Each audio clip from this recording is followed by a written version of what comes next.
Welcome back to the Supercar Connection Podcast.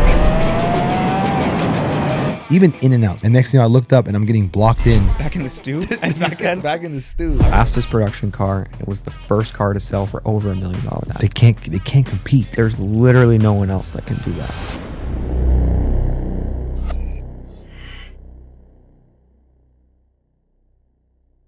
This episode is brought to you by Quality Collision Group. After an accident, it's not just your car that's thrown off track, it's your routine, your momentum, your focus. That's why I recommend taking your vehicle to a Quality Collision Group-owned shop. They are OEM certified shops, use the exact parts and repair standards your car was built with. No shortcuts, no guesswork, just confidence restored. When it matters most, trust the experts. Find your quality-approved shop today. Yeah, welcome back. We're talking about Monterey. We just got back from Car Week, 2 days ago? Yeah. So about to break all that down for you. If you like our show, if you watch, please take 3 seconds to like this video. Subscribe if you haven't yet. Just comment down below. Comment. Yeah, a handful. We'll throw out random things you can comment on throughout the episode. But a quick like helps us, goes a long way. Tremendous. So take 3 seconds. Like the video. Appreciate it. All right. Monterey Car Week. We just got back. We were there. What a joke. Wednesday to Sunday. What a joke. That's your take? What a joke. What do you think? I mean, I have, there's levels, there's layers to it. So I don't want to just give it credit. I think we had a good time, right? Mm-hmm. Safe to say we had a good time. Because what you're doing right now, share your experience for, everyone that hasn't been and maybe wants to. And Car Week as a whole. Yeah, the whole thing. So Car Week, basically what it is at its core is, you get to see and you get to be a part of an experience of cars you never get to see. Not only just that aspect, but you get to see them driving. You honestly, you rub shoulders with a lot of guys who own these cars naturally. Mm-hmm. You rub shoulders with a lot of guys who own the companies, work for the companies. You can catch them in public areas. It's pretty much getting the closest access to some of the most exclusive stuff in the car world than you probably will for low barrier to entry. The experience of it all can be a little bit wavering because Monterey gets so nuclearly packed that the traffic is absolutely insane to the point where it's like LA traffic makes it look easy. Like it's 0.6 miles away and it's 30 minutes. Yeah. And I'm like, there's no, I don't want to go. I don't want to leave the house. Yeah. I almost want a second car. I don't want my supercar. I know I want an SUV. Really, that's the problem when it comes down to it, is like in a normal car, it would be okay. It would be tolerable. Because the traffic is bad, but it's just, it's bad traffic. Yeah. But now you're driving a single clutch up a hill in traffic. It's overheating on you. Yeah, there's terrible. There's issues. If I was just in a normal car, which, hey, this is first world problems at this point, obviously. Tremendous. But in a normal car, it wouldn't be as bad. Obviously, the traffic it's bad traffic. There's no way around it. Nuclearly bad. It is bad traffic. It's really bad. And if you've never been to Car Week and you don't actually know like too much about it, Monterey isn't really where Car Week is. Correct. Car Week is in Carmel by the Sea. Carmel, baby. Which is Carmel, a tiny little community right outside of Monterey. Think of like a little bit bigger Laguna Beach. Like the city of Laguna Beach. Think of like a little bit bigger than that. Yeah. That's pretty much where it's at. So, yes. Even with the way that it comes in, like there's 1 or 2 ways in. And like Monterey's packed too, but like Carmel is where everything really happens. Yeah. That's where you stand around and there's hypercars driving by and that sort of thing. Mm-hmm. And it's tiny. And everyone's trying to get in and out of Carmel. And there's one highway that drives by it and one exit off the highway that goes into it. Terrible. So that's traffic problem number 1. And then you're in supercars and whatever. And it's just like. Oh. And 17 miles gated everywhere. Mm-hmm. So like sometimes that traffic backs up. You get a road closure that Maps is not telling you because there's an event going on. The next thing you know, you're diverted into traffic. Mm-hmm. You like start cutting up to the back. You're like, oh, I'm gonna beat this traffic. I'm better than this. All of a sudden, you make a left turn, and there's a Czinger or what is it called? What is it called? Reggera. Getting unloaded off a trailer. A trailer in front of Koenigsegg house, and you're sitting there. You're like, I gotta wait for this thing to come off a trailer. It's just there's so many little nuances. Mm-hmm. The experience is great. Mm-hmm. The nuances suck. Yeah, they're terrible. Yeah, the people, it's a little immense, a little insane. It is very insane. I think it comes down to a point where like you have to really enjoy the sport of just seeing cars 100%. To be able to tolerate. 100%. That's it. You have to love seeing cars. Seeing cars. It is a car spotter's dream. That is it. seeing the cars. Because the whole like you spawn into a Forza lobby is like 100% a real thing. It's crazy. The amount of like, especially you drive around 17. We stayed in 17 mile this time, which is the way to do it. It's crazy because how crazy our first experience was, and now this, we're still nuances I wasn't a fan of, but like it was so much better. It was so much better than having to drive in and out. It was so much because we were 45 better. minutes away last year. Yeah. So, and the traffic getting in and out sucks also. So it's just like 45 minutes to an hour to get down into the thick of things. And then it's like, oh, I need to run back home before this event tonight. You're not doing that. No. You're not running back to the house. Once you leave, you're out for the day. You're gone. That was last year. This year, it's like we're on 17 mile. We're in the heart of things. I can do an event. I can pop home. I can go back out to a different event. We can go get an hour for a nap or a shower, whatever. That was the way to go. Even in and out sometimes get complicated. Next thing you know, you park to have a burger, and then you look up and there's a car meet, and TJR is standing on his Reggera. Oh, you're talking about in and out. In and out. I meant like physical. Like we went to go have a meal. Yeah. And next thing I looked up and I'm getting blocked in by cars parked everywhere in the parking lot. There's a mob forming. Yeah. TJR has a freaking microphone doing his thing on top of his Reggera, and I'm sitting there. I'm like, I just want to go back to the house, and I can't even leave. We can't, because I literally this is exactly how it happened. Okay, I pull in, not realizing exactly what I pulled into. I found a good parking spot. I got lucky. Cool, parked. Go inside, order, we eat. I come out and I realize that there's a car show forming in the sense where you guys know how you park in the in and out stalls. You park in parking like a normal human being, and then there's a drive-through line. Yep. All the normal space in between the stalls were where lining there's up. Usually the drive-through line were rows of cars just parked. Like we're talking, there was like double rows of cars just parked. And at first I was like, oh, people are waiting in their car.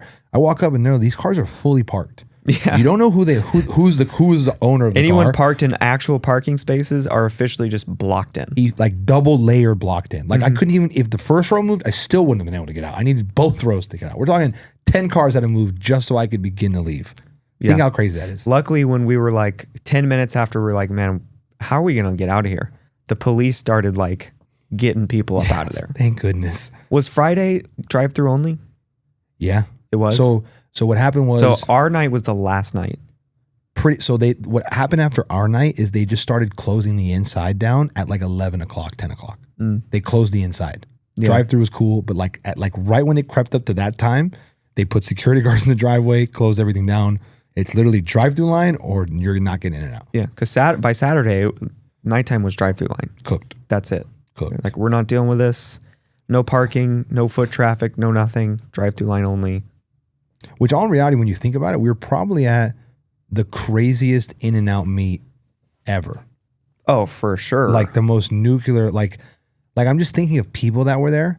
So you have... There was so many people. You have... It is insane. And not just the influencer people, but just the amount of people there. The bodies. Yes. Like, I don't think you guys realize, if there wasn't a car or a human, like those are the two things occupying every single living square footage of the entire in and out. There was either a car or a human standing somewhere. A C7 Corvette just ripping revs. That's it. Just disgustingly ripping revs. Yeah. So an R8 also ripping revs. Yeah, with all that friggin' that thing was... I think that thing crashed the next day. Was that the one that crashed? I think so. That was wild. There was a couple wild shocker, things. Huh? Yeah, I know, right? Of course, it's the guy that's revving up and his R8. He's got his burble tune like crazy. But it was one of those things where I remember vividly this moment where I'm eating off the back of the 812. I look around and I really did like a 5 minute, like I really just looked around what was going on. And I look over there and I see TJR doing his thing. And TJR has a crowd. Yeah. A crowd around him, right? So I'm looking at that happening and I'm thinking, everybody in that crowd is really just standing there because he's him, right? He's doing his thing. Cool. I look over. There's another group of influencers like doing vlogs. I look in front of me. There's like a group of like 50-year-old influencers vlogging. And I'm like, this is kind of cringy too. Oh, that was super cringy. Really bad. And I'm sitting here and I go, am I really a part of this world? I was like, is this where I'm at? And I was kind of looking at it and I was like, I like it. But at the same time, I was like, I don't know how I feel about this, man. We're only halfway in the world. Is that what I feel like? I don't want to be like, I don't know we're full internet kids yet. Because we have our whole little podcast here, but we're not like I have to film everything and post it. Like that's a whole different mindset. It's crazy. So we've gotten to where we are without having to do this everywhere. Yes. And the more I see it and think about it, I don't want to do that. It's not enjoyable for me. If you want to do that and be that person, you can. I think I might have to. I'll just rep, 5,000 personal followers on my personal and then just have Supercar Connection. But like, I don't want to be I got to film everything and comment on everything person. I have this. This is my platform. This is fantastic. I think I might have to be the one. Think so? To have like the 200K following thing with the whole post everything crap. But I'm watching and it's just the way the brain is wired. Like there's moments where like I literally witnessed me living a moment in real life and looking at everybody else and them living the moment digitally. Mm-hmm. And I'm like, I don't know what I have to do chemically to change my brain, but like literally an event will happen and I'll go, dude, that is insane. And I'll really lock in on witnessing it. And I look everybody's phone out recording. That's the hard part. And I'm like, I'd rather just enjoy the moment. There was like a P1, we were in Carmel and there was an all black like P1 GTR LM, I don't know the exact whatever. It drove by and it was sick. As soon as it started pulling up, I pulled out my phone to film it drive by, and then it drove by and I turned to Graham and I was like, I'm so glad I just experienced that car through my phone screen. Exactly.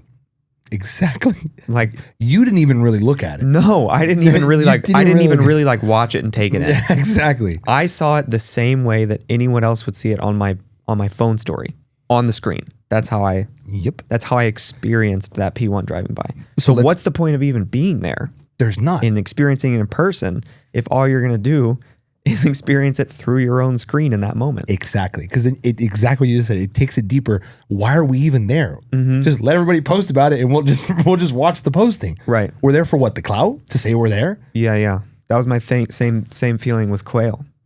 Quail was immensely that. Because there's people that come in, they got to make videos. Maybe they got their media pass or whatever. They're doing rounds. Cam's like doing rounds and making stuff. And I'm just like, I don't envy that at all. I don't want to do that. Rounds. Are we talking about Quail? Are we officially talking about Quail? Are you ready for it? I'm ready to give my sting. Okay, let's hear it. All right. First of all, what is Quail? The Quail. The Quail. The Quail. A motorsports gathering. The Quail, the motorsports gathering, is pretty much a combination of where every large manufacturer of supercar, hypercar, and even normal cars has a booth present with either vehicles that are coming out, their top line, all that stuff. Mm-hmm. Vendors of different things are buying booths so they can showcase things. But it's really just for people who enjoy buying cars of that degree as a sport to be able to go and be immersed in the experience. Yeah. But let me tell you, this is my one-liner. See them all, talk to the people. Let's hear the one-liner. The Quail is ass. That's my one-liner. It is so bad. Okay. I'm such not a fan of Quail. You just hate car shows. Why do you hate it? So it goes back to what we were just talking about. I've realized, and again, come for me in the comment section if I'm not a car guy for this. I don't get joy from just looking at the car, but there's two levels to this, and I'm going to explain. I don't get joy from just looking at it. Like I can see it and like I'll enjoy it for like 3 seconds, and then I'm like, I'm over it. I'm tired and it's hot. You know what I mean? That's just the baseline. Like even like the Grail, the one that won the thing, the F50 GT1, that was really cool to see. But after 5 seconds, I was like, all right, now a picture on my phone will suffice anywhere in the world. Even hearing it rev was a little disappointing. Yeah. I watched an 80-year-old man start it like, and then he did what my old man would do. He like revved it to 1500 and held, and then let it drop. You think it was 1500? It might have been 3. If it wasn't. Lucky. It wasn't very high. It wasn't like anywhere near red line. No. But it was. I would say maybe 2. I'll give him that 2,000 RPMs. Alex was doing more damage in his Revuelto at Exotics on Broadway. 100%. That R8 was doing more damage in and out parking lot. It was terrible. Yeah, that's level 1 of why I didn't enjoy it. Mm-hmm. Level 2, and it kind of goes to my IG post. No one really talks about this. Is I sit there and I think everything's cool. Like even the Koenigsegg booth, that was super cool. Seeing the Sedir Spear, looking at all those cars, awesome. Christian just walking around talking about it, right? Yeah. But then you sit there and you go, I'm not buying this car tomorrow. I'm not buying this car next month. It just, I feel out of touch with even when I'm around. Mm-hmm. It's motivating as hell. I'll give you that. Yeah. But it's one of those things where I'm like, why am I here? I was like, if I'm gonna have enough money to buy this car, I don't need to be here for this. You know what I mean? If I have enough money to buy it, this is not where I'm at. I'm here because I like it at that point, but I'm here because I'm just here to look at the car, but I don't even really care for this. At that point, you're just there to be the big dog. That's it. Just to act like I'm the big dog. You're wearing a $500,000 watch and you're walking around and you're like, hi, Christian, nice to meet you. You know, stroke me off real quick. That's it. Yep. I had a problem with this one and then now I'm buying this one. And like, I'll make it seem like Christian and I are cool because I've given him $10 million. Like I saw a dude walking around with Jacob and Co. Bugatti. Tourbillon watch. Nuclear. Wild. A tourbillon watch. Not the Bugatti Tourbillon, but the like Bugatti watch is a tourbillon. Yeah. Oh, that's so nice. The Jacob and Co. Bugatti was just walking around with that on, which is a fat watch. Jeez. What do those go for? 1.5? Maybe. I'd be making something up. I think that's about right, but I'd be making something up. So, I mean, that's kind of really what it is. Yeah. And again, I'm not a fan of the whole like old money thing where like I'm in clothes that are uncomfortable and I'm hot and stuff like that. Like that's also not my favorite thing in the world. Yeah. It's also kind of like one of those things. Again, for me, it just seems like here's the real thing. Free Quail, sure. Run it, I'm down. If you pay for Quail to get it, if you pay 15 to 2 rackies to get into Quail, you officially have 4 brain cells. I'm sorry. I just can't do it. I mean, unless $2,000 is literally just nothing to you. Yeah. It's like exact. $2,000 has to be like $20 for you. For me to go, yeah, let's just go to Quail again. I'm down. Because again, and everything, and here's the worst part. This is my opinion. Everything that was there, you see throughout the weekend anyways. You do. What is the point? I think the only car that we didn't see, which I know we would have saw if we would have, instead of going to everything that was there that we didn't see throughout the weekend would have been at Concourse. Exactly. I think the only car that we didn't see because I think it was we didn't go to Lambeau House that night. Went to Lambeau House the night after was the Phenomenum. Yeah. Phenomenum. Yeah. However that goes. That car. That was the only thing we wouldn't have saw. Yeah. There wasn't even a W1 at Quail, but there was a W1 and Exotic on Broadway. I know, that was sad. McLaren didn't have a booth. Neither did Ferrari. The F80 was at Concourse. Was it that really? Yeah. So Ferrari didn't have an actual booth. It was just a Ferrari area that was over there? Yeah. That wasn't Ferrari. They didn't have an actual booth? No. So Ferrari didn't have a booth. McLaren didn't have a booth. Interesting. Yeah. So we're going to name some of the brands that were present so you guys kind of know. Lambo booth was cool. They had the Phenomenal. They had a very nicely like launch spec Revelto and then like that deep orange Temerario. Super cool. Arancio Atlas. That one. Pagani had a little booth. Pagani really didn't have much going on. They were just there to be there. Yeah. They put the cars there. They brought Horacio out and just put them there, and they were like, just don't die. And then that was pretty much it. So Pagani booth was kind of cool. It was just their track cars. That's it. Yeah. Pagani was literally there to be like, we're here. That's it. Yeah. That is all they're doing. Koenigsegg was probably at all the hypers was the most like active booth. They they revved both cars. Christian did a full demonstration of everything that's going on. Talked about it. That was super cool. They were probably like the most like interactive, cool booth for being that high of a level. Well, Czinger had 6 cars. They had 6 cars there. They had 6 cars. Were they sending and bending it? I don't know if they were sending and bending it, but they had 6 cars. Hennessy was there. They had their 2 cars there. Hennessy booth is also the most interesting collection of people for me. You walk to Hennessy, and you guys don't know Hennessy is a Texas company somewhere in Texas. I don't want to misquote where it's at in Texas, but everybody in the Hennessy booth was wearing suits and cowboy hats. Yeah, classic Texas attire. I literally thought I was at a like a West Texas. Go to a wedding in Fort Worth, and that was the Hennessy booth. Oh yeah, that was definitely cowboy boots, suit, hat. I just didn't think it would really be like Bolo. That. Like I'm talking if there was it's like that. If there was 20 people in that booth, 18 of them had suits and cowboy hats on. There was 2 people that weren't dressed. I mean, their big thing is they're like that's our brand. Yeah, we're Texas. Yeah, American. Exactly. Word. I respect it. Bugatti had their 1 car on display. Yeah, Gunther Works had one of the better displays. Gunther Works had a fire booth. Which, by the way, I am now big fan of Gunther Works. Gunther Works has earned my respect as well. Gunther Works and Czinger, I'm always like, I don't know which one I'd take. People are always, which one would you take between Gunther Works and Czinger? After seeing those Gunther Works cars at Quail, Gunther Works by a mile. Gunther Works fire. Gunther Works is so stupid. This is someone from coming Porsche, seeing a Restomod Porsche like that. It's kind of hot. They've done it. They've done it right. It's kind of hot. It was, the Gunther Works, props to you. Yeah, Gunther Works is awesome. That was fire. So if you're picking between Gunther Works and Czinger, I'm going Gunther Works. I'm also going 10 out of 10 Czinger times at had this point.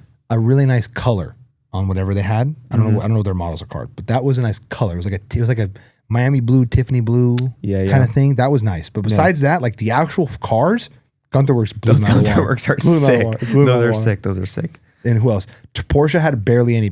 Porsche's booth wasn't even a booth. Yeah. They put a GT3 wall Manthey with edition. a color, and they had 2 cars. Yeah. And they had like one girl there talking. Aston Martin had the Valkyrie. That was kind of cool. I pulled my back getting out of the Valkyrie. Sorry, the Valhalla. Valhalla, whatever it is. I tweaked my back getting out of it. So if anyone wants to know how fat and old I am, that happened.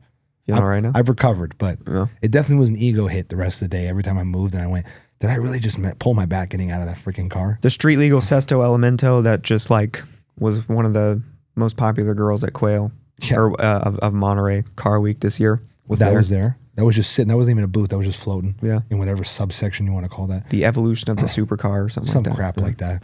Who else had a pretty decent showing?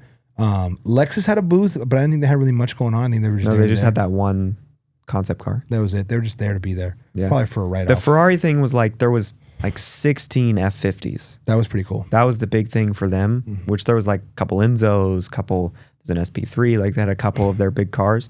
But there was something going, it was the anniversary of the F50, I think, some anniversary. So they had like 16 of them. The GT one was cool. Yeah. Like for what it was. 3 it was of cool. the 4 black F50s were there at Quail. Pretty sick. Yeah. For a silver Enzo to be overlooked tremendously is a crazy statement. I walked by it. I didn't even realize it. And I'm an Enzo fan. Yeah. And then you checked me. You're like, there's this Enzo right there. Yeah. I was like, is there really an Enzo right here? We were standing like 2 feet from it. And I didn't even realize it was sitting right here because I was looking at the GT1. Cool car. Very sick car. Yeah. My style. And we saw 412. I didn't even know it was a thing. 412? The 412 Superfast. Oh, yeah. Yeah.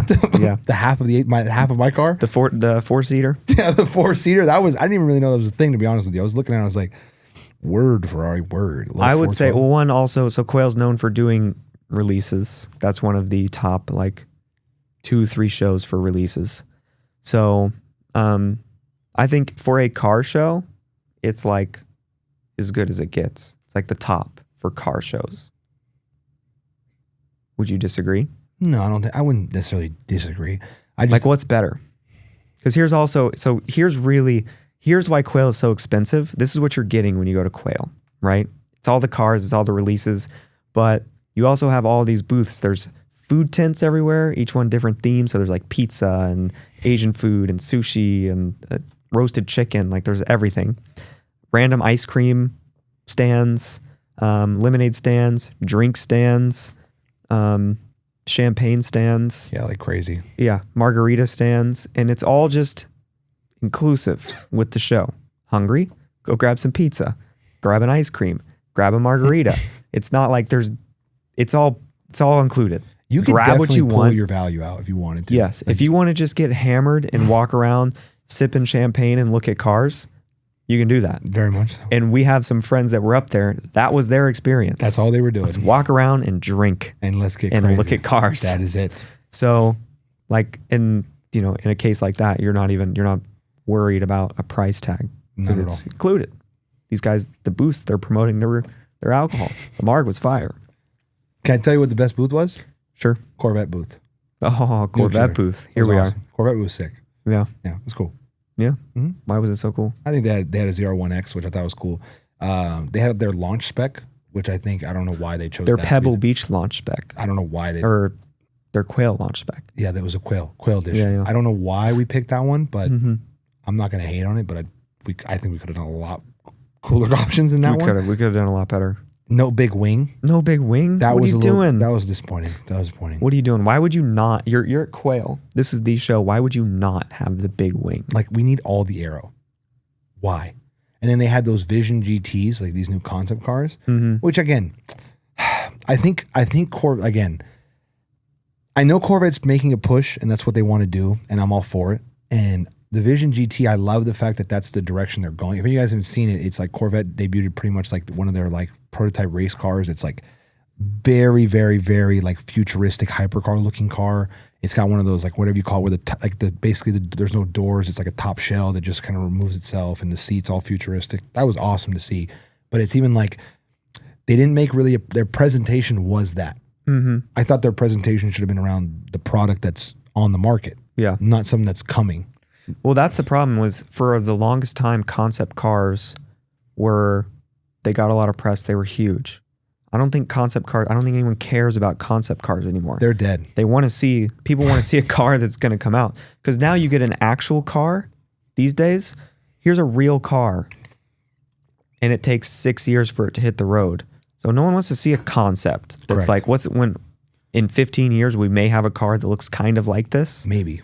It's just, it's a waste of energy to even care about the car. Speaking of concept cars, I saw the Jaguar thingy, Mm-hmm. whatever that Type 0, whatever that is, I saw it. Yeah. And I got to see the inside of it, and I talked to a guy about it. I mean, it's definitely different. Definitely different. Would I be caught in it? Probably not a chance, and you know what, but it was definitely different. Yeah. It was definitely different. The blue was kind of hot. Yeah. It was like a deep royal blue, not quite navy, but not full bright royal blue. It was like a dark royal, matte dark royal. It was kind of hot. I will say, as someone who loves seeing cars and has grown up a big car fan and has known like about Quail a long time, it lived up to what I mostly wanted it to be. It did? Yeah. I'm happy for you then. So that means a lot. Yeah. I'm happy for that. It was cool. If Quail is something you wanted to do for a long time, I don't think you'll be disappointed. I've wanted to do Quail for a long time. Oh, have you? And yeah, I want to go. You know what I mean? I've always wanted to go. Right. But you don't have the same appreciation for this sort of stuff. That's the thing. You guys know yourself. If you like just seeing and being in the presence of cars, Quail's an awesome experience. But if you're not somebody like I would rather go watch these cars race, or just even go to a drive, a rally, anything. Yeah. Quail for me, for being someone that doesn't necessarily enjoy the concept of just looking at cars, because again, it goes back to the same concept we talked about. We live through our phone screen. Yeah. I've seen everything through my phone. So like seeing it in person, yeah, it's cool. But like until I got 50 million to just dump however I want to dump, I'm not enjoying it as much as I probably should. It's good to be there with friends. That's eat, the best part. Drink, look at cars, walk around. The best part of the, not Quail necessarily, now it's all Monterey, is like the friendship experience that you share. We got to stay, we were staying at a house, all of us, like the internet kid house. That was pretty lit. We were like we're waking up in the morning, enjoying it, having a good time with each other. We're going to different parties, getting into different houses, going to eat, driving around, and like it literally is it's like a combination of like Forza GTA 6 lobby. Like it literally what it is. Like if you wake up in the morning, you go outside your house, like our driveway was literally like at one point our driveway was your Aston, my 812, Austin's GT3 RS, Cam's SV Roadster, James had Chamba's 1016 wide body Cully, Edmund had his fully built out GT, Carrera GT. Alex moving merch had the 3RS, 6.7 if he's listening to this, and then Gio had his 3RS. Who else was also there? Mike Sasso and them had that Fiat 500. Am I missing anybody at all? No, that was standard in the house. That was Sick Boy brought the bouncing Maybach. Mm-hmm. Gavin spent a lot of time with Sick Boy this weekend. That was a fun time. Who else am I missing? Am I missing anybody? Oh, Spence brought the Aventador for a little bit. Yeah. Think about what I just named. Just all in the driveway. That's nuclear. That was awesome. But like, that is probably my favorite part, is just the friendship, like camaraderie aspect to it. Yeah. That was pretty sick. So would you do it again? Would I do Monterey again? That's a tough question. Like, do you look at it and go, man, I can't wait to go back next year? That I don't. Yeah. Definitely don't have that feeling. But by the time next year rolls around, like, are we gonna go? Yeah, we're gonna go. Like, I know we're gonna go. We'll see. Because again, every year we get deeper and deeper. And every year you learn what to do, what not to do. Like, for example, next year, if we do go, I'm not driving. Shipping. There's no way in hell I'm driving. Mm-hmm. I'm not driving up and I'm not driving down. Yeah. I'm shipping both. I don't care. Yeah, it's a good call. I have to. That's number one. right? Oh yeah, we interviewed Christian von Koenigsegg. Oh yeah, that happened. Yeah, we interviewed. Yeah, I completely forgot about that. We literally. So you guys haven't seen it already. They're gonna come out pretty soon. We hosted Exotics on Broadway, so we got to do a bunch of interviews, some cool people. We sat down with Christian von Koenigsegg, which was awesome. We sat down with Sasha from Nilu, Sven from Zenvo, Jans from Zenvo. Yeah. Zenvo, right? Yeah. He used to be the COO of Czinger, actually. Really? And now he's with Zenvo. What a freaking little Easter egg. Oh, Yeah. Not bad. Not bad. Okay. We sat down with Lucas again from Czinger. You guys have seen this episode. If you haven't seen this episode, probably one of our better episodes. We sat down with Daniel from Spark. Oh yeah. Yeah, one of our sponsors right here. Well, yeah, that Spark device you guys seen right here. we didn't sit down. Yeah, we had Daniel was more so like we had Daniel and his partner on there, so it was very much like we were Codron. It was one of those things where like we were very familiar with each other, so we're always just talking, bouncing. It's always a good time whenever we hang out with Daniel. And then we had Mickey from Throttle, which was pretty cool. Stuff like that. It was an opportunity to be able to just hang out with some cool people, ask some questions. But what for me, I think that might have been the more special moment of Monterey, because I literally was sitting in the chair next to you. I looked at you, I looked at Christian, I looked at the crowd, and I went, "We're really doing this right now." I was like, again, I looked at you and I looked at you and I saw the couch in your house, and I looked back over and there was a shiny bald head looking back at me, and I was like, "We're really doing this right now." And then Koenigsegg posted us on IG. I thought that was pretty cool too. Yeah. Just little nuances like that. Like when you really look at the day to day, you always feel like you're never truly pushing the needle forward. But then all of a sudden you zoom out and you think 2 years ago we put an iPhone up in your couch, and then now we're sitting on stage with Christian von Koenigsegg. Like that's moving a needle pretty insanely forward. Like if you like it's that alone is pretty wild. Yeah. It was fun. Cam was not sentimental as I am, but I thought that was pretty cool. Well, I sent it to my family and I was like, this is like if a sports podcaster got to sit down with Michael Jordan. Yeah, exactly. Like quite literally. Like name a bigger name in our world right now than Christian von Koenigsegg. Anyone? Because he started and runs the company. Right, yeah. He is Koenigsegg. He is the face of it. He's all of it. So there's no other company that has that sort of figure. Like Pagani has Horatio, but Horatio's not quite as like public and stuff as Christian is. Christian's so in the mix. He is the face of Koenigsegg. Koenigsegg is like dominating right now, leading the way. They are. So like Christian von Koenigsegg is like the biggest name in our space. I agree. I really don't think there's somebody bigger than him. Yeah. At all. Because again, like. So getting that opportunity is very cool, especially being someone who I've been looking at Koenigsegg since I was 10 years old. Like the CCX was my favorite car, and then the Reggera was my favorite car, and then, it's just gone from there. So how did you enjoy that moment with Christian? What was it like for you? I mean, it was cool. What does that mean? I don't know. I probably need to sit down at some point and process it. Process the moment. It'll hit you one day. Like you'll just be doing something. You went like, what? What did I do? There might be something wrong with me. I don't know. There's probably something wrong with both of us. I probably need to see a therapist. It's just, I'm very appreciative because again, my biggest thing is, you know me, I get wrapped up in the day to day. I'm always so like mentally insane with the day to day. That moment, and again, it was like I think I had like 2 or 3 moments like that at Monterey. In and Out was one where I really looked at everything and I went, "We're really here. We're doing this, right?" Yeah.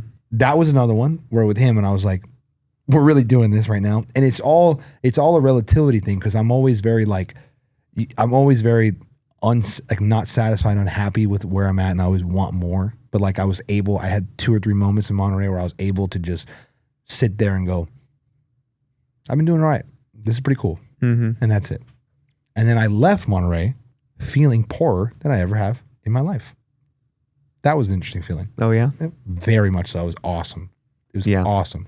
It'll do that to you as well. It'll cook you like that. Brabus, went to Brabus booth. Brabus was pretty sick.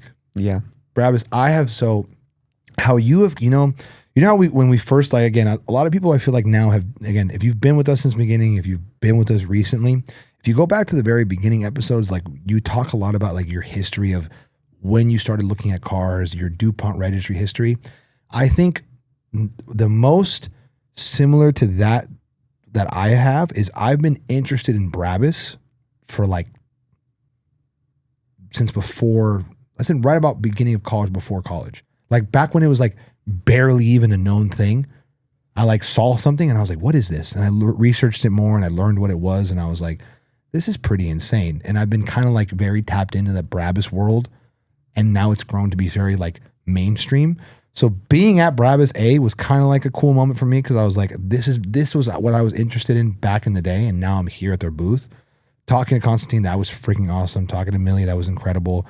Like seeing the crazy customizable options in person, seeing the price tag, seeing the carbon fiber weave, seeing all the hand stitch details, everything, seeing the Rolls Royce get debuted. That was one of the things. Debuted. Debuted? Debuted. What's the word? Debuted. Debuted? It's not debuted? All right, well, there you go. The T is definitely I got to silent. go back to third grade then. Debuted. That's my bad. Debuted. Debuted. There Seeing the Cullinan debuted was a very cool experience. Mm-hmm. Extremely cool experience for me. I sat there and like when they were pulling the cover off and I was like, I'm really here. And again, looking around, you see all the other big names that are there with you and you're like, it's one of those, again, relativity moments where I'm like, it's pretty sweet. Yeah. That's it. Yeah, those cars were ridiculous. So the Range Rover in particular there was a Range Rover with black and white interior and the leather was like pebbled leather, not smooth leather, like a designer bag. It looked crazy. I don't know why that detail changes so much, but I've never seen a car with like pebbled leather, you know? You know what I mean? I 100%. It looks like Hermes just like threw up on that interior. That's what makes them so cool is that you just don't see that. Right. And you know, the best part about all that is, you know, anybody listening, anybody that might be any friends, if you guys need anything Brabus, from a fully built car to a set of wheels, anything, here at SUPERCAR Connection, we can literally fulfill all your Brabus needs. So if you guys are in the market for anything Brabus, if you have friends in the market, anything Brabus, let us know. We can make anything happen. Yeah, they're becoming our friends. They are, Brabus and SCC are zigzis. I can't wait. But my biggest thing that I think is coming, I think people don't really even realize, but Constantine literally said himself, they want to unveil and they want to push their full lineup of models here in the US, which I think has been a demand for such a long time. But I'm glad that Brabus is finally like seeing it and making moves to fulfill it. Because like you see Brabus and Mansory like on the Dubai side of the world, they're like candy out there. Mm-hmm. Like even seeing like the Porsche Rockets and like the Range Rover is a lot more common out there. You don't see that stuff here. You see the body kit. That's it. And like you get lucky if you see a performance upgraded one, something crazy. But it's just the G-Wagons. You'll see a G-Wagon mainly. Right, just the G-Wagons. If you see an SL, that's a rarity sighting. But you really only see the G-Wagons. Now, I think slowly, granted, I think it's taken about another year, but you'll start seeing the more customized G-Wagons. You're going to see the Porsches, the Cullinans. You're going to see everything here in Brabus. And I think that's going to really put Brabus on the USA market. Yeah. And again, I think we're in a great position to help everybody facilitate that and capitalize on all that. It's going to be So they literally awesome. rip out the entire interior. That's the Cullinan detail. The Cullinan detail. They ripped the floor off that damn thing. The headliner, like just everything is just done to a T, man. I kept the steering wheel, the B on the seats, the carbon inlets on the door panels, the carbon fiber body, the wide body that goes into the door panel, the new card they have for like the NFT backing and stuff like that. You like that car, huh? The Cullinan? Yeah, dude, because it's already pimping and now it's just like super pimping. You know what it is? And I think it's kind of cool. I think there's a reason they picked that green color because I don't think Cullinan makes or Rolls-Royce makes a green like that. But it's like because they have to go over the top because Rolls-Royce is already Rolls-Royce. Right. Like you already have a Mandarin interior that's freaking dialed. So now they're like, how do we make something more dialed than something that's already dialed? And they did it, which I couldn't believe. Yeah. It comes with a nice price tag. Yeah, for sure. But they definitely did what they did. It is for someone that has money. Yeah, 100%. Jeez. 100%. The call-in's all ready for someone that has money. But This is a topic Gavin and I argued about very minusculely, but maybe we can argue about it now more on the podcast. Lending on cars like that. How do we think that's going to work? Like, because again, if Brabus does bring their full-scale models here, I imagine they're going to want to be in the business and, again, figure out more so how do we get the cars in the hands of the people more. And it's not going to be by everybody cashing things out. So there's going to have to be lending structures in place and people to have to realize and put those cars respectfully in the marketplace. So I'm wondering how that's even going to happen. yeah, so what's your question? I don't have a question. I want to talk about it. I don't have a question. I want to just open the discussion to talking about how Brabus vehicles are going to get lent on. Like a bank is not going to give a typical structure on a Brabus car. There's no shot. Off the bat, correct. I think after a couple years, maybe less. They just need to see a consistent flow in the market. Yeah, I mean, it all depends. It all depends on sales.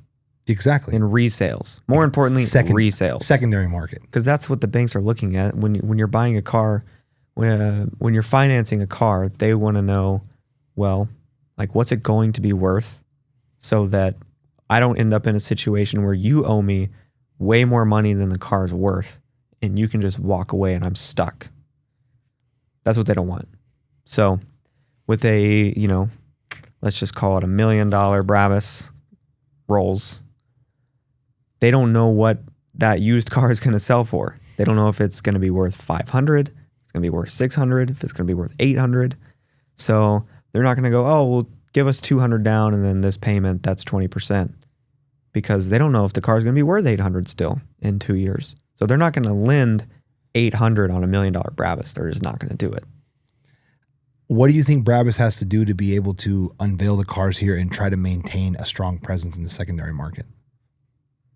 I don't know if there's really an answer to that. What do you think? I mean, I think there has to be a certain level of exclusivity, I think. But at the same time, I don't want to say it defeats the purpose, but I know that they want to move vehicles. But at the same time, like, if Brabus is too accessible, it's too easy to get the cars, that's going to be a hindrance on them a little bit.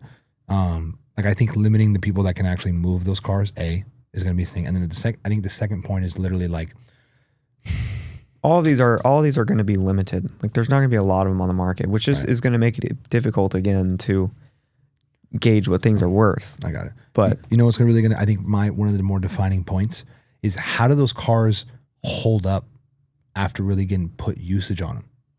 Like, for example, like, we know McLaren's interiors don't hold up traditionally the best. Like, how do redone Brabus interiors hold up after 30,000 miles of use? Does anybody even know that answer to that question? Sure, someone does. Somebody in Dubai probably does. My boy Ahmed probably does with the rental car company out in Dubai. He probably knows.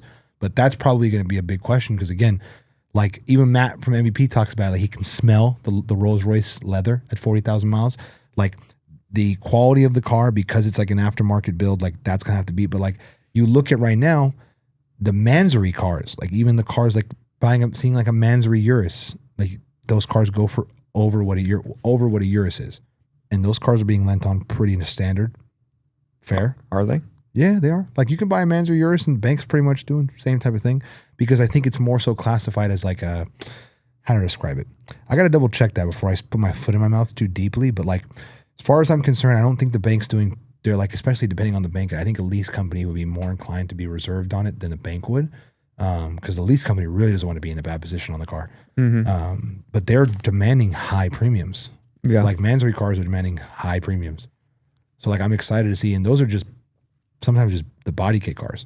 Like, I want to see what a full, because again, there's also a difference between, at least for me it is, there's a difference between a Brabus kit that's built by somebody that has a good reputation for putting on a Brabus kit very well, and there's a Brabus built by Brabus, at Brabus.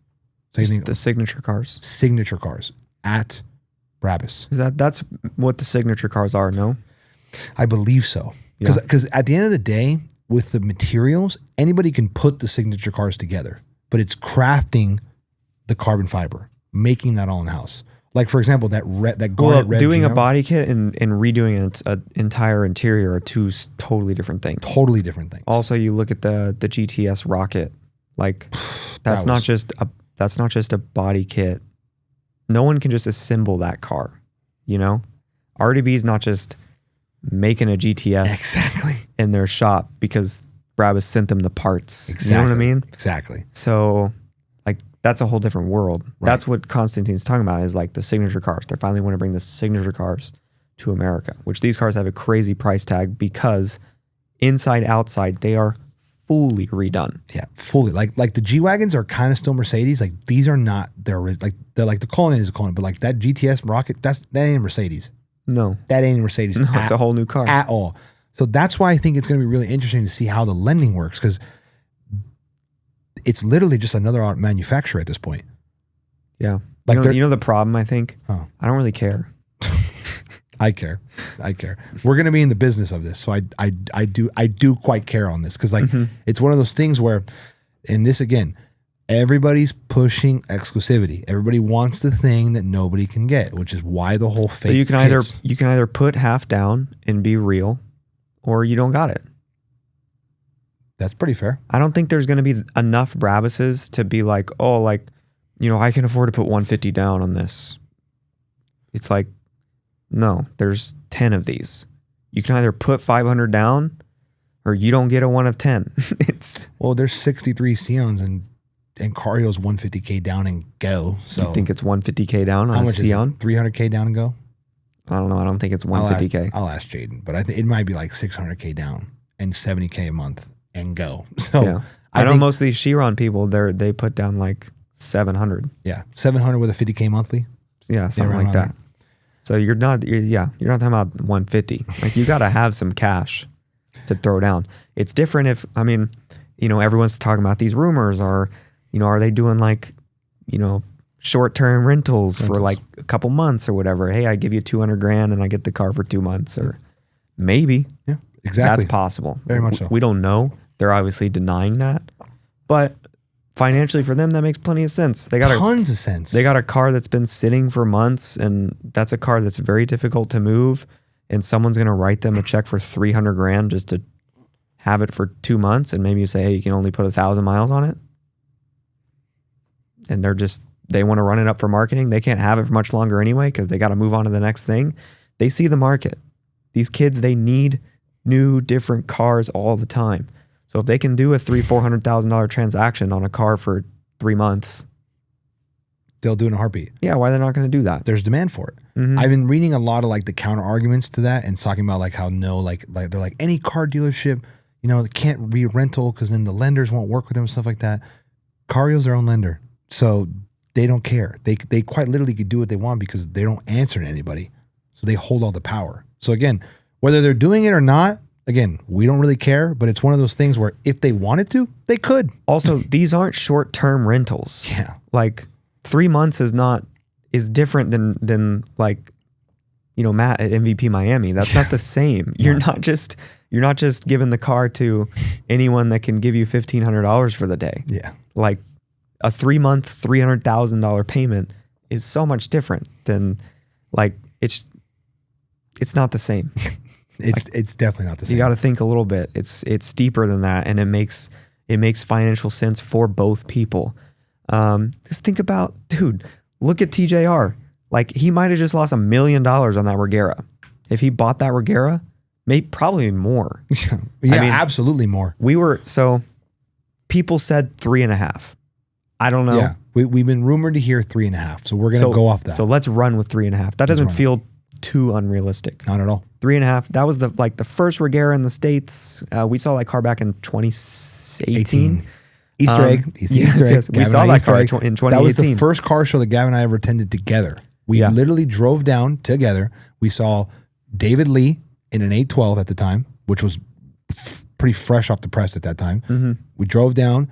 We shook Christian's hand for the first time, which is an Easter egg leading into being able to sit down with him. I don't remember that, but I do. Or maybe we didn't. He passed right by us. Okay. And everyone was around him, and I asked her, I was like, who's the ball? What's the hyper on the ball guy? And you're like, I think that's Christian Koenigsegg. And I was like, okay, that makes sense. And then Reggera comes, and it was the first Reggera in the U.S. First Reggera in the U.S. That exact car. Mm-hmm. And I looked and I was like, pretty sick. I don't know how many miles it has on it, but first Reggera in the U.S., X amount of miles, 3.5 million.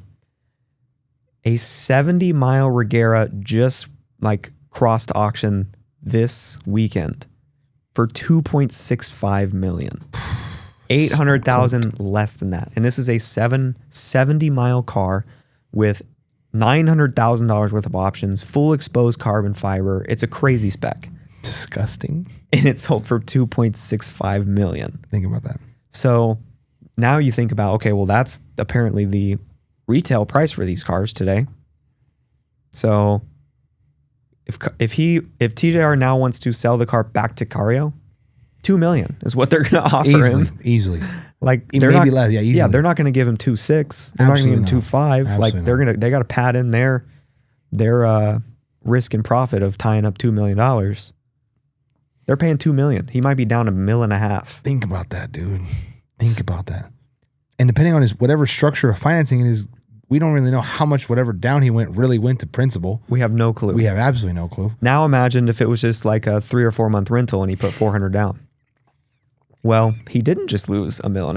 Now he gets to drive the car for 4 months. Now it's a good decision. Now it's a super good decision. Right. But we don't know if that's the structure. We have no clue how it actually shook down.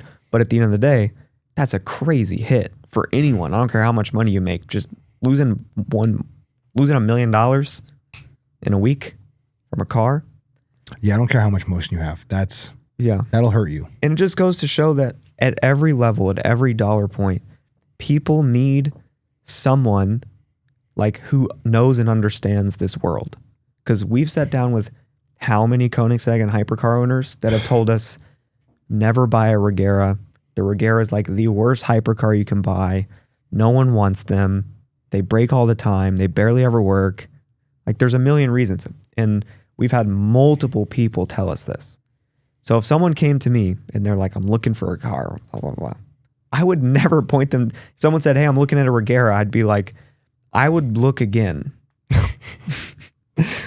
And especially at 3.5, I would double look again. Yeah, there's Let's no get way. you into something that's better, smarter.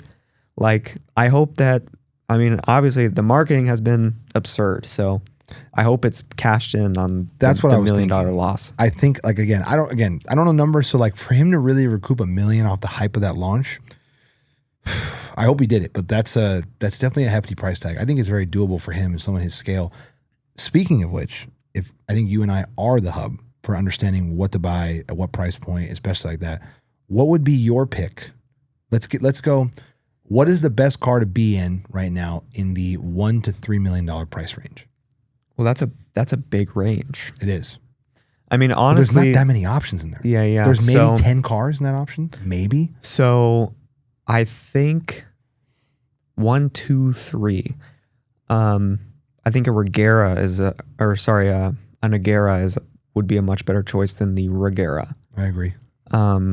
I don't know how much. I know like the RSs and stuff, I think go for more than 3. I think they do too. But if you can find like a more standard Reggera, I don't know how standard a standard Reggera. I don't know how standard Reggeras get over here. I know most of like the normal Reggeras didn't really make it to the States until they started rolling out like the RSs and stuff. So I don't know what's here. But I know you can also get like a CCX. Maybe that's not enough attention. I think you can get a Pagani under 3. You can. A Huayra? Yeah, you can get a Huayra under 3. You can get a Huayra in the mid 2s. So even that, I think a Huayra is a safer pick than a Reggera. Yeah, I agree. 100%. Mine's a little untraditional, my top pick. But What is it? I think it's a little bit biased too. I'm a big fan of the new Countages. Oh. You can get them from about 2.1 to 2.3 right now. Can? Yeah. They're LP I 800s. that car, because, okay, we're talking about in TJR's situation, he wants a car for marketing, right? Oh, my bad. I didn't mean it like that. That's my bad. Okay. You're just talking about the best car. I meant the best car to be in from 1 to 3 million in terms of just like holding value. Oh, like then not getting nuked. Then like a 918. That's pretty fair. Yeah. What are those sitting for right now? High 1s, low 2s? Yeah. I think a 918 is a safe I don't know play. the exact. I know they were high 1s at one point. I don't know if they still are. I don't know if they're all solid 2s now, but under 3 for sure. So I think that's the safest pick for sure. 918. I like the Countages. I also look for them for sale. There is not that many for sale at all. I also like Senna GTRs. not Sennas, Senna GTRs. There's not a lot of those either for sale, and they're not that much more than regular Sennas either.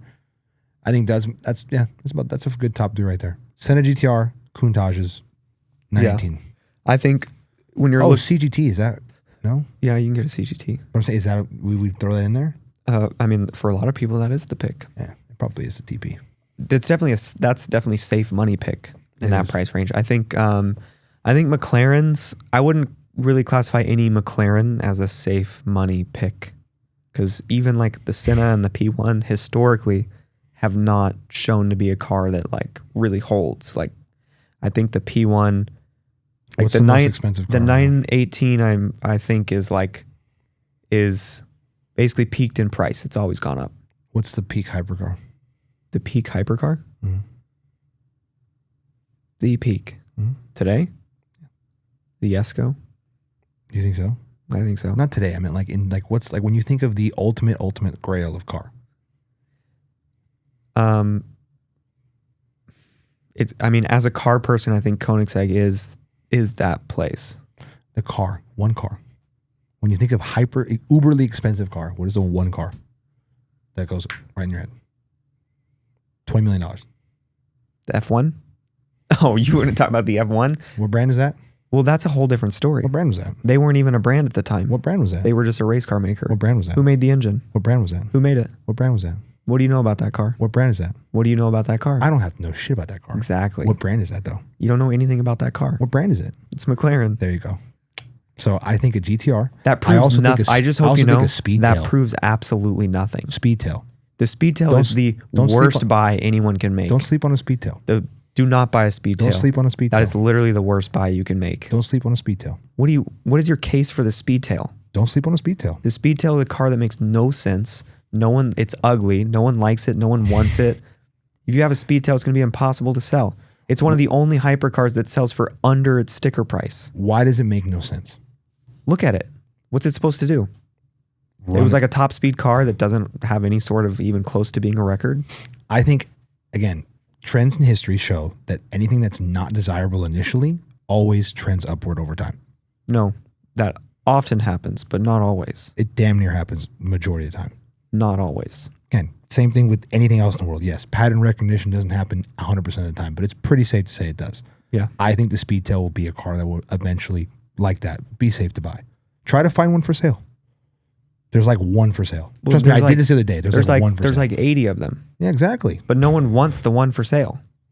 Trust me, that's not a bad pick either. To be sitting in, remember, to be sitting in right now, that's not a bad pick. Please comment if you think the Speedtail is a good car to have right now. As an investment. What a joke. I'm just being honest. That's a bad take. Why is that a bad take? Dude, the Speedtail, I would never recommend someone to buy a Speedtail right now. There's so many better picks. That's like your risky play. You're shooting for the moon there. It's an investment. That's how this works. You're trying to There's so many better investments. Yeah, like a 918, sure, that is a better, safer investment. But I also think in the same spec, a 918 is not going to appreciate the same way that a Speedtail could. You don't think so? I don't think so, no. I don't think 918. What do you think what is the Speedtail going right now? 1.7? No. They're still high mid twos. There's one for sale, I think, for 2.6, I think I saw on DuPont. It'll never do that. Why not? Dude, that's not what those are selling for. All right. 2.6? I didn't realize you were so up to date on the Speedtail market. Well, I mean, there's been multiple like auction sales that went under sticker. Back in the day. Not back in the day, in the past year. When was the last time a Speedtail sold under sticker last year?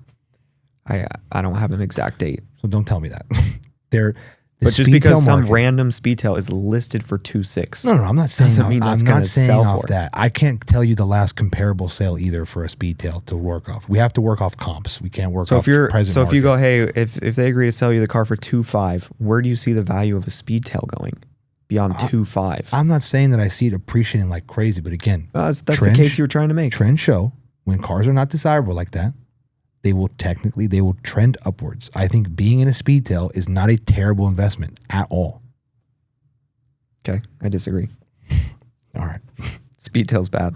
Bad investment. All right. That's actually on my top 3 worst $1 million+ investment picks. What are the other 2? Well, the Reggera is one of the other 2. Okay. I don't even have a third. Those are the top 2. Reggera's also selling. They are moving for less and less consistently. Yeah. Details aren't moving like that. No, they're not moving. That's the whole point. It's a stagnant market. That's what I'm trying to say. So when they're moving, when they're consistently downtrending, that's when it becomes a bad investment. When it's stagnant like that is because the market's stagnant flow. So again, when they're not desirable like that, it comes to a point where the desirability, the demand is not there, and all of a sudden it's going to pop like this. Does that make sense? Or you just don't see the counter argument of what I'm saying here? I just don't I understand your counter argument, but I don't think it applies to the Speedtail. Okay. I think there's too many limited cars today. The market is flooded with limited cars. There's the McLaren Sabre. There's 15 of them. And how long has that one been for sale? Over Sabre? a year? Yeah, there's a Sabre that's been for sale for over a year. No one wants it. How much is it listed for? I don't know. I don't really even know a lot about it. Contact for dealer. I don't really know a lot about the Sabre, to be honest with you. Yeah. What is that? It's a one of 15 McLaren they made. I don't even really know much about it. There's 15 of them. Why should I really care? And apparently no one wants them. There's one that's been for sale for over a year now. Do we don't know the number on it? The number? No. Contact dealer. Oh, it doesn't have a listed price. Yeah, you want me to call them up? Oh, where is it listed at? It was at McLaren Beverly Hills for a minute. Was it really? Yeah. Okay. Word. I don't know. It was actually there at the dealership when we went and picked up your 720. I think as a collection thing, those would be going to be good collector cars. I think in terms of a car I think the 918 is probably the best car that you could probably put miles on and hold value as a hypercar. I don't think any Koenigsegg you could do that too. I think a 918 is one of the worst choices for marketing. Yeah, it's terrible. In the younger influencer or buyer market, the 918 is one of the worst picks you can make. Why is a 3RS but a 918 is make that make sense? Just put them next to each other. Bro, a 918 is hot. It's very hot. Yeah. Put a bigger wing on it. That I could see. Make it more aero aggressive, which is already pretty damn aero aggressive. A 918 is just so under the radar for what you're paying. It goes, all these things go back to not when it drives by a car person, which, people are you shouldn't care about this, but this is how the world works. The world you're standing on, it's spinning and it works a certain way.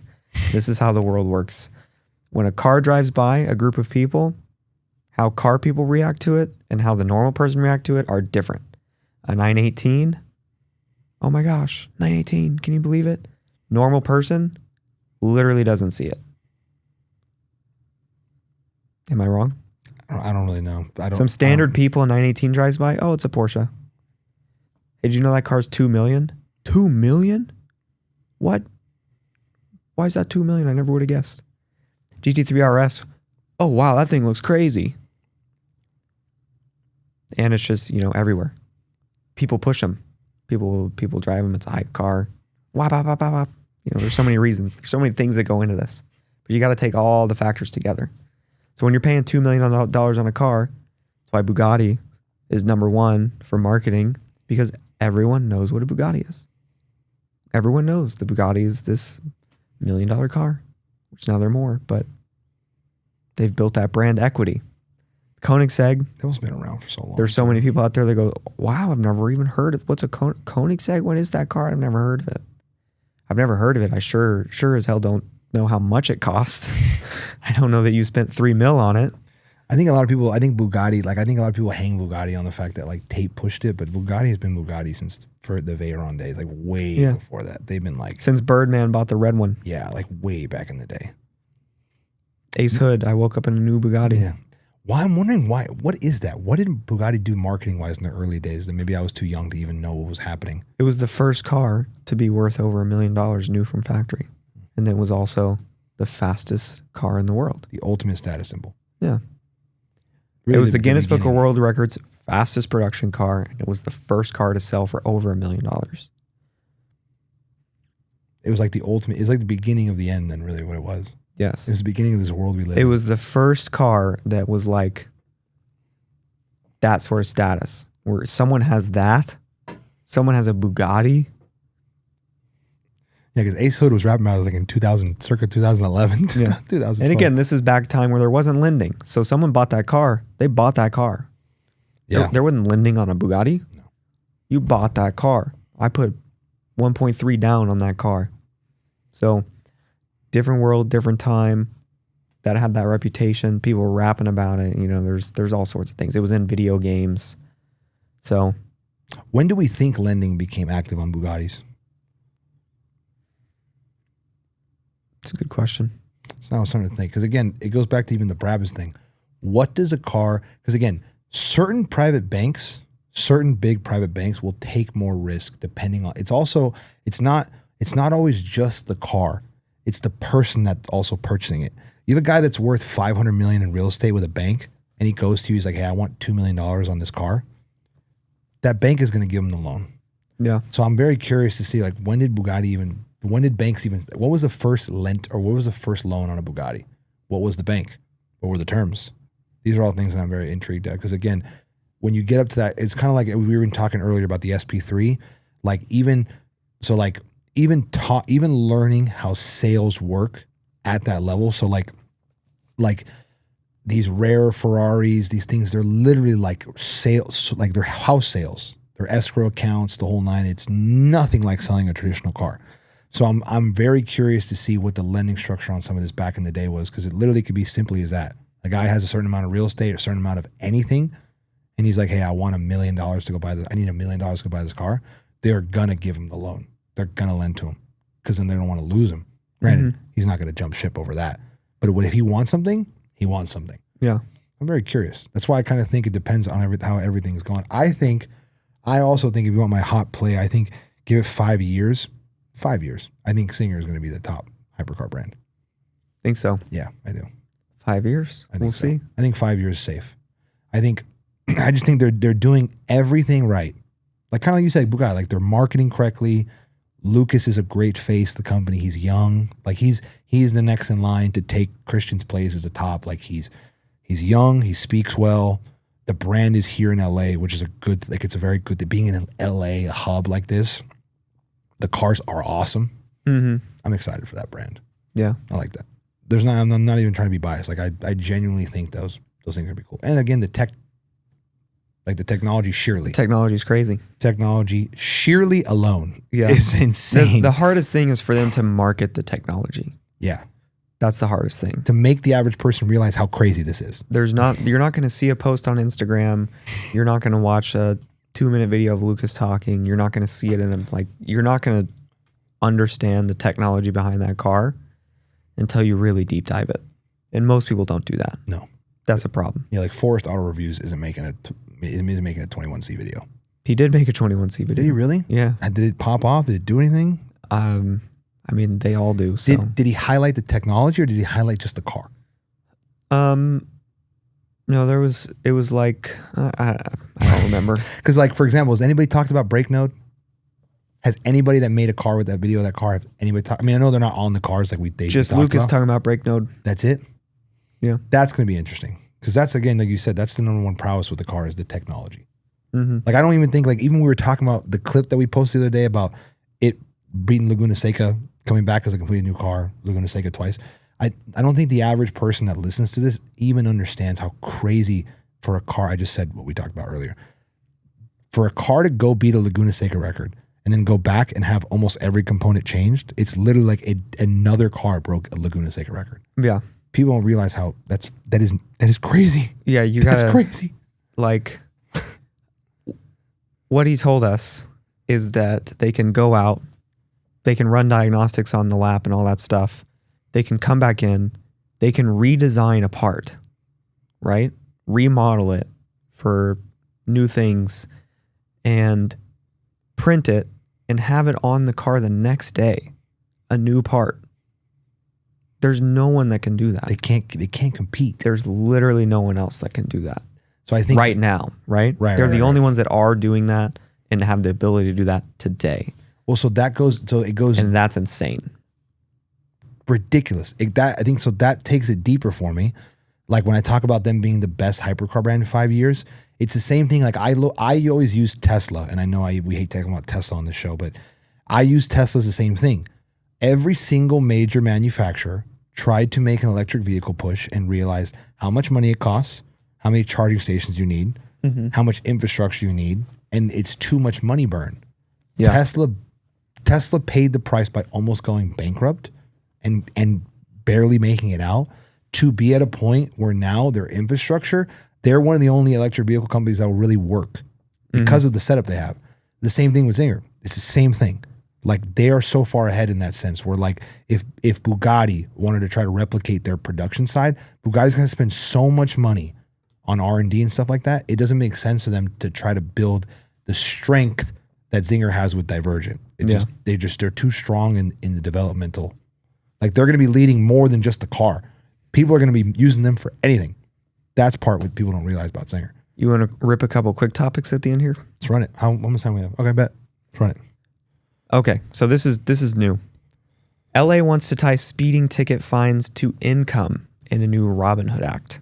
So you get pulled over, your fine is a proportion of how much you make, which this brings me to, this already exists in Finland, and the most expensive, or one of the most expensive tickets ever written for speeding, 120,000 euros in 2023 in Finland. That comes out to $140,000 today for speeding because this guy was so rich that 140K for speeding. Damn.